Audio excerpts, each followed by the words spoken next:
It is 6:43 right now. Maryland's 6 casinos brought in a combined $145 million just last month, but the state's oldest facility dropped off by almost 10% from the same time last year. This morning, WMAR2 News' Jeff Hager takes a look at whether Hollywood Casino has paid off for Perryville in its small town big gamble. When Hollywood Casino opened more than 8 years ago, it was slots only and the only game in the state. But it also seemed like a big gamble for the small town of Perryville as it banked on it paying for its future. You could call it culture shock when Perryville, a historic town of just over 4,000 people, welcomed in glitzy professional gambling in the form of Hollywood Casino. The promise of a big payout loomed large, too large perhaps to meet the expectations of townsfolk. It's put some money into the town. I don't think it put in what everybody thought. Not enough to pick up the tab for collecting the trash. Town leaders recently passed a double-digit property tax hike to cover an increase in its garbage bill. Perryville Mayor Robert R. Ashby took plenty of heat for that. Not raising taxes in 20 years has been, everybody should be happy.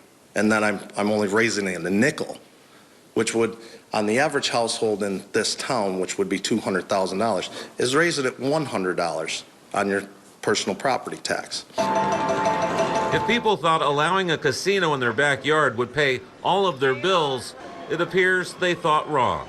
As the state's first gaming facility, Hollywood thrived as a monopoly in its first few years. But Maryland eventually added 5 more, spreading the wealth.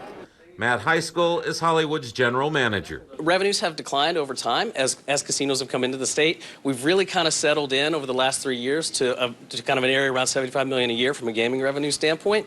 And I think that's just, we've kind of filled our niche now within the state in terms of where we are. And that's been pretty steady. Steady, like Perryville's annual cut of the take for most of the last decade. The casino puts $1.3 million a year in town. Ashby points to a state-of-the-art police station, which replaced its old home in a double-wide trailer as part of an almost $11 million payout to the town since the casino opened its doors.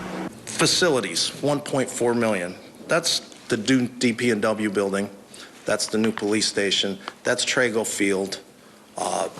We've repaved roads. We're putting $8 million in the infrastructure for new sewer coming off the top of the hill. A hill called Chesapeake Overlook, where the casino's prepared to welcome in a new neighbor, Great Wolf Lodge, an indoor water park that could draw thousands of families to spend their entertainment dollars while helping both Hollywood and Perryville in the process. We definitely expect to bring significant amount of jobs to the town through Great Wolf. I think it was 6 or 650 additional jobs. That's a combination of full-time and part-time. Does the project have its doubters? No question. They're thinking that it's going to be a good plus, so I don't know. I'm not a politician. But if not for the groundwork, zoning, and available land for it that came with Hollywood Casino, it never could have happened. To have a partner like that come in Great Wolf is a game changer for this area in general. It's a game changer for Perryville and for Cecil County, and ultimately we think can also help us to defend our territory in terms of casino dollars going across the border. Another small town big gamble? You betcha. The casino helped this town phenomenally, just outrageously. The casino has been everything that the town could expect plus. Town leaders say a decade before Hollywood Casino arrived, Perryville didn't have enough money to pay its light bill.